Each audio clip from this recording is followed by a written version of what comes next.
ನಮಸ್ಕಾರ. ಈ ವಿಶೇಷವಾದ ಐತಿಹಾಸಿಕ ವಿಶ್ಲೇಷಣೆಗೆ ಸ್ವಾಗತ. ಇಂದು ನಾವು ಪ್ರಾಚೀನ ಕರ್ನಾಟಕದ ಬಾಬಾ ಬುಡನ್ಗಿರಿಯ ತಪ್ಪಲಿನಿಂದ ಬಂದ ಒಂದು ಅತ್ಯಂತ ಕುತೂಹಲಕಾರಿ ಕಥೆಯ ಐತಿಹಾಸಿಕ ಕಡತವನ್ನ ತೆರೆಯುತ್ತಿದ್ದೇವೆ. ಒಬ್ಬ ತನಿಖಾ ಇತಿಹಾಸಕಾರನ ದೃಷ್ಟಿಕೋನದಿಂದ ನಾವು ಈ ಪ್ರಕರಣವನ್ನ ನೋಡಲಿದ್ದೇವೆ. ಇಲ್ಲಿ ನಮ್ಮ ಮುಂದಿರುವ ಅತಿದೊಡ್ಡ ಪ್ರಶ್ನೆ ಎಂದರೆ, ತನ್ನದೇ ಸಮಾಜದಿಂದ ಹುಚ್ಚ ಅಂತ ಕರೆಸಿಕೊಂಡ ಆ ಕಥಾನಾಯಕ ನಿಜಕ್ಕೂ ಒಬ್ಬ ಬುದ್ಧಿಹೀನನಾಗಿದ್ದನ, ಅಥವಾ ತನ್ನ ಕಾಲಕ್ಕೂ ಮೀರಿದ ಅದ್ಭುತವಾದ ತಂತ್ರಗಾರಿಕೆಯುಳ್ಳ ಒಬ್ಬ ದಾರ್ಶನಿಕ, ಒಬ್ಬ ಪರಿಸರ ನಾಯಕನಾಗಿದ್ದನ? ಬನ್ನಿ, ಲಭ್ಯವಿರುವ ಮೂಲ ದಾಖಲೆಗಳ ಆಧಾರದ ಮೇಲೆ ಈ ರಹಸ್ಯವನ್ನ ಭೇದಿಸೋಣ. ಈ ಇಡೀ ತನಿಖೆಯನ್ನು ಆರಂಭಿಸುವ ಮುನ್ನ ಒಂದು ಕ್ಷಣ ಈ ಪ್ರಶ್ನೆಯನ್ನು ನಮ್ಮ ಮನಸ್ಸಿನಲ್ಲಿಟ್ಕೊಳ್ಳೋಣ.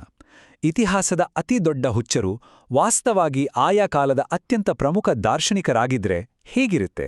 ಒಮ್ಮೆ ಯೋಚಿಸಿ ನೋಡಿ. ವೇದಾನದಿ ಮತ್ತು ಮಾರನೆಂಬ ವ್ಯಕ್ತಿಯ ಸುತ್ತ ಹೆಣೆದುಕೊಂಡಿರುವ ಈ ಪ್ರಾಚೀನ ಕಥೆಯನ್ನ ನಾವು ಅರ್ಥ ಮಾಡ್ಕೊಳ್ಳೋದಕ್ಕೆ ಇದೇ ಪ್ರಶ್ನೆ ನಮಗೆ ದಾರಿದೀಪವಾಗಿರಲಿದೆ. ಓಕೆ, ಈಗ ನೇರವಾಗಿ ವಿಷಯಕ್ಕೆ ಬರೋಣ. ನಮ್ಮ ಇಂದಿನ ತನಿಖೆ ಹಾದಿ ಹೀಗಿರಲಿದೆ: ಸಕ್ಕರೆ ಪಟ್ಟಣದ ಪ್ರಾಚೀನ ಪುರಾಣದ ತನಿಖೆ, ಹಳ್ಳಿಯ ಹುಚ್ಚನ ರೋಗನಿರ್ಣಯ, ತಂತ್ರಗಾರನ ದಿಟ್ಟ ಪಲಾಯನ, ಪರಿಸರ ಸಂರಕ್ಷಣೆಯ ನೀಲನಕ್ಷೆ, ದೇವಿಯ ಅಂತಿಮ ಪರೀಕ್ಷೆ ಹಾಗೂ ಕೊನೆಯದಾಗಿ ಆತ ಹುಚ್ಚನೋ ಅಥವಾ ದಾರ್ಶನಿಕನೋ ಅನ್ನೋ ಅಂತಿಮ ತೀರ್ಮಾನ. ಮೊದಲನೇ ಭಾಗ: ಸಕ್ಕರೆ ಪಟ್ಟಣದ ಪ್ರಾಚೀನ ಪುರಾಣದ ತನಿಖೆ.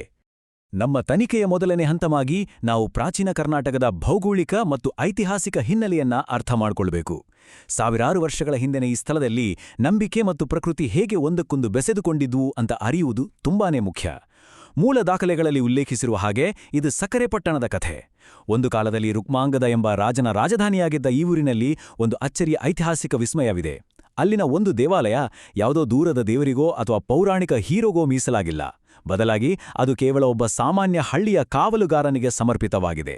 ಒಬ್ಬ ಸಾಮಾನ್ಯ ಮನುಷ್ಯನಿಗೆ ಇಂಥದ್ದೊಂದು ಗೌರವ ಸಿಗಬೇಕಾದ್ರೆ ಆತನ ಹಿನ್ನೆಲೆ ಎಷ್ಟೊಂದು ಪ್ರಬಲವಾಗಿರಬೇಕು ಅಲ್ವಾ? ಈಗ ಎರಡನೇ ಭಾಗ: ಹಳ್ಳಿಯ ಹುಚ್ಚನ ರೋಗ ನಿರ್ಣಯ. ಕಥೆಯ ಆರಂಭದಲ್ಲಿ ಈತನಿಗೆ ಅಂಥ ಯಾವ ಗೌರವವೂ ಇರಲಿಲ್ಲ ಅನ್ನೋದನ್ನ ನಾವಿಲ್ಲಿ ಗಮನಿಸಬೇಕು. ಸಮಾಜವು ಮಾರಣ ಮಾನಸಿಕ ಸ್ಥಿತಿಯ ಬಗ್ಗೆ ಹೊಂದಿದ್ದ ಒಮ್ಮತದ ಅಭಿಪ್ರಾಯದ ಕಡತವನ್ನ ನಾವೀಗ ಓಪನ್ ಮಾಡೋಣ. ಈ ವಾಕ್ಯವನ್ನ ಸ್ವಲ್ಪ ಸೂಕ್ಷ್ಮವಾಗಿ ಗಮನಿಸಿ. ಇದು ಕೃತಿಯಿಂದ ನೇರವಾಗಿ ತೆಗೆದುಕೊಂಡ ಹಳ್ಳಿಯ ಗೌಡನ ಮಾತುಗಳು. ಮಾರ, ನೀನೊಂದಿ ಕೆಲ್ಸಕ್ಕೆ ಬಾರದ ನಾಯಿ, ಮೂರ್ಖ, ನೀನೊಬ್ಬ ಹುಚ್ಚು ಅಂತ ಬೈಯುತ್ತಾನೆ ಗೌಡ. ಸಮಾಜ ತನಗೆ ಅರ್ಥವಾಗದ ಅಥವಾ ತನ್ನ ನಂಬಿಕೆಗಳಿಗೆ ಸರಿಹೊಂದದ ವಿಚಾರಗಳನ್ನ ಹೇಗೆ ಹುಚ್ಚುತನ ಅಂತ ಹಣೆಪಟ್ಟಿ ಕಟ್ಟಿಬಿಡುತ್ತೆ ಅನ್ನೋದಕ್ಕೆ ಇದೊಂದು ಪರ್ಫೆಕ್ಟ್ ಉದಾಹರಣೆ. ಮಾರ ತನಗೆ ನದಿಯ ದೇವಿಯು ಕನಸಿನಲ್ಲಿ ಬಂದು ರಾಜನಿಗೆ ಕೆರೆಯನ್ನ ಕಟ್ಟಲು ಹೇಳು ಅಂತ ಆದೇಶ ನೀಡಿದ್ದಾಳೆ ಅಂತ ಹೇಳಿದಾಗ ಇಡೀ ಸಮಾಜ ಆತನನ್ನ ಮೂರ್ಖ ಅಂತ ಜರಿಯಿತು. ಆತನ ಘನತೆ, ಸಾಮಾಜಿಕ ಸ್ಥಾನಮಾನ ಎಲ್ಲವೂ ಒಂದೇ ಏಟಿಗೆ ಮಣ್ಣು ಪಾಲಾಯಿತು. ಮತ್ತು ಇದು ಅತ್ಯದ್ಭುತವಾಗಿ ವಿವರಿಸುವುದೇನೆಂದರೆ, ತನ್ನ ದಿವ್ಯ ದೃಷ್ಟಿಕೋನವನ್ನ, ತನ್ನ ನಂಬಿಕೆಯನ್ನ ಅಚಲವಾಗಿ ಹಿಡಿದಿಟ್ಕೊಂಡಿದ್ದಕ್ಕಾಗಿ ಮಾರ ಎಷ್ಟು ಭಾರಿ ಬೆಲೆಯನ್ನ ತೆರಬೇಕಾಯಿತು ಅನ್ನೋದನ್ನ. ರಾಜನು ಆ ಮಾರ್ಗವಾಗಿ ಬರುವಾಗ ಮಾರ ಎಲ್ಲಿ ಅಡ್ಡಿಯಾಗುತ್ತಾನೋ ಅಂತ ಭೀಮನೆಂಬ ದೈತ್ಯನ ಮೂಲಕ ಆತನನ್ನ ಕತ್ತಲ ಕೋಣೆಯಲ್ಲಿ ಬಂಧಿಸಲಾಯಿತು.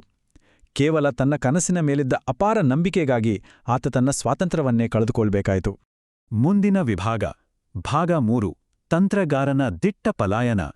ಇಲ್ಲಿಂದ ನಮ್ಮ ತನಿಖೆಯ ದಿಕ್ಕು ಸಂಪೂರ್ಣವಾಗಿ ಬದಲಾಗುತ್ತೆ. ನೋಡಿ, ಒಬ್ಬ ಹುಚ್ಚ ಯಾವತ್ತೂ ತಾರ್ಕಿಕವಾಗಿ ಆಲೋಚಿಸುವುದಿಲ್ಲ.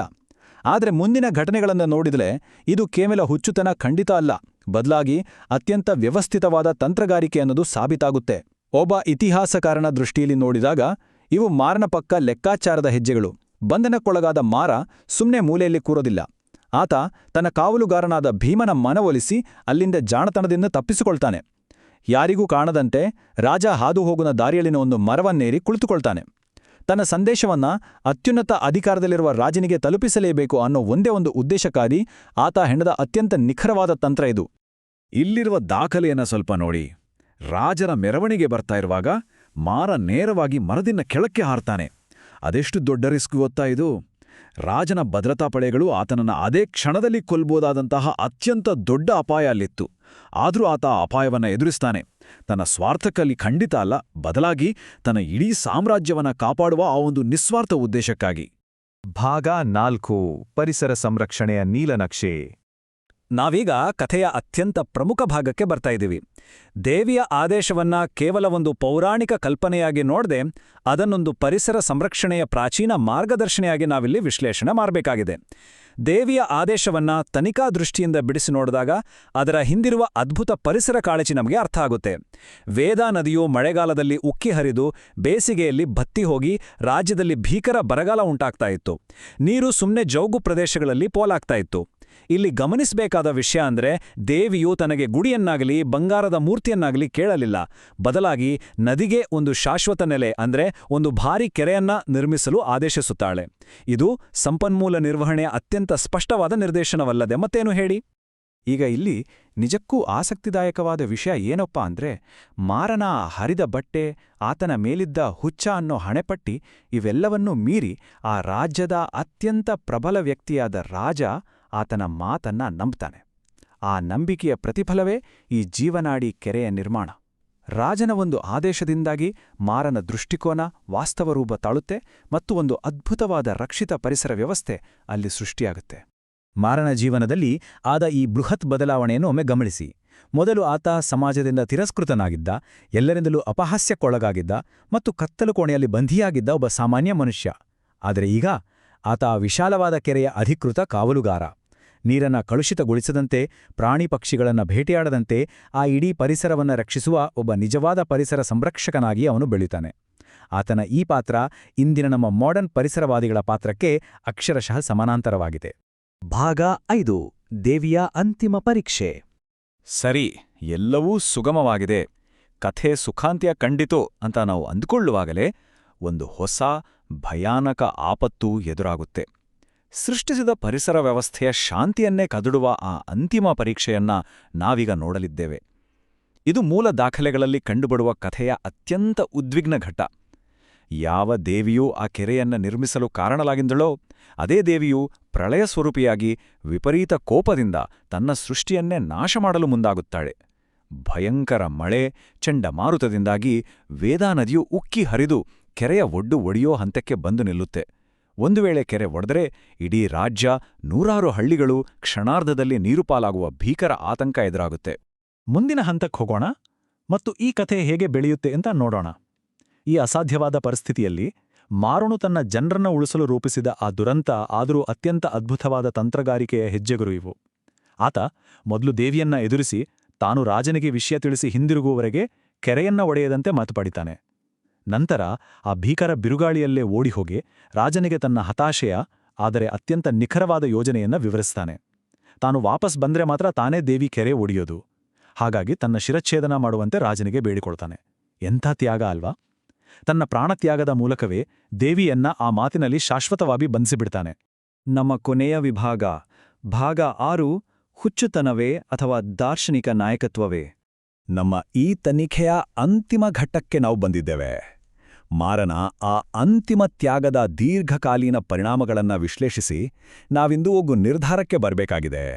ಆದ್ದರಿಂದ ಇಲ್ಲಿನ ಅತ್ಯಂತ ಪ್ರಮುಖ ಅಂಶ ಏನಪ್ಪ ಅಂದ್ರೆ, ಮಾರನ ಆ ನಿಸ್ವಾರ್ಥ ತ್ಯಾಗದಿಂದಾಗಿ ಇಡೀ ರಾಜ್ಯ ಮತ್ತು ಆ ಜೀವಾಮೃತವಾದ ಕೆರೆ ಶಾಶ್ವತವಾಗಿ ಉಳಿತು. ತನ್ನಗಾಗಿ ಆತ ಯಾವ ಸಂಪತ್ತನ್ನೂ ಕೇಳಿಲ್ಲ. ಬದಲಾಗಿ ತನ್ನ ಮಗ ಗಂಗಾ ಹಾಗೂ ಮುಂದಿನ ಪೀಳಿಗೆಯವರು ಆ ಕೆರೆಯ ಕಾವಲುಗಾರರಾಗಬೇಕು ಅಂತ ಮಾತ್ರ ಬೇಡ್ಕೊಂಡ.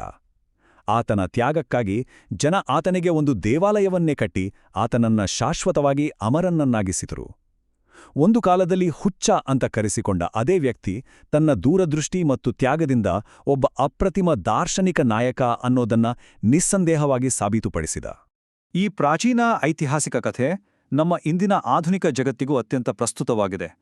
ಪ್ರಕೃತಿಯನ್ನ, ನಮ್ಮ ಸುತ್ತಲಿನ ಪರಿಸರವನ್ನ ಮತ್ತು ನಮ್ಮ ಸಮುದಾಯಗಳನ್ನು ರಕ್ಷಿಸಲು ಕೆಲವೊಮ್ಮೆ ಬಹಳ ದೊಡ್ಡ ಬೆಲೆಯನ್ನ ತೆರಬೇಕಾಗುತ್ತೆ ಅನ್ನೋದನ್ನ ಮಾರನ ಕಥೆ ನಮಗೆ ಎಚ್ಚರಿಸುತ್ತೆ. ಹಾಗಾದರೆ ನಾವಿಂದು ಯೋಚಿಸಬೇಕಾದ ವಿಷಯವೆಂದರೆ, ನಾವು ಪ್ರೀತಿಸುವ, ಅವಲಂಬಿಸಿರುವ ಈ ಪರಿಸರವನ್ನು ರಕ್ಷಿಸಲು ನಾವು ಸಾಮುದಾಯಿಕವಾಗಿ ಯಾವ ತ್ಯಾಗ ಮಾಡಲು ಸಿದ್ಧರಿದ್ದೇವೆ? ಇದೊಂದು ದೊಡ್ಡ ಪ್ರಶ್ನೆ ಅಲ್ವಾ? ಈ ಪ್ರಶ್ನೆಯೊಂದಿಗೆ ಇಂದಿನ ಈ ಐತಿಹಾಸಿಕ ಕಡತದ ತನಿಖೆಯನ್ನು ಮುಕ್ತಾಯಗೊಳಿಸೋಣ. ಈ ವಿಶ್ಲೇಷಣೆ ನಿಮಗೆ ಇಷ್ಟವಾಗಿದೆ ಅಂತ ಭಾವಿಸ್ತೇನೆ. ಮುಂದಿನ ಇಂಥದ್ದೇ ರೋಚಕ ಐತಿಹಾಸಿಕ ವಿವರಣೆಯಲ್ಲಿ ಭೇಟಿಯಾಗೋಣ.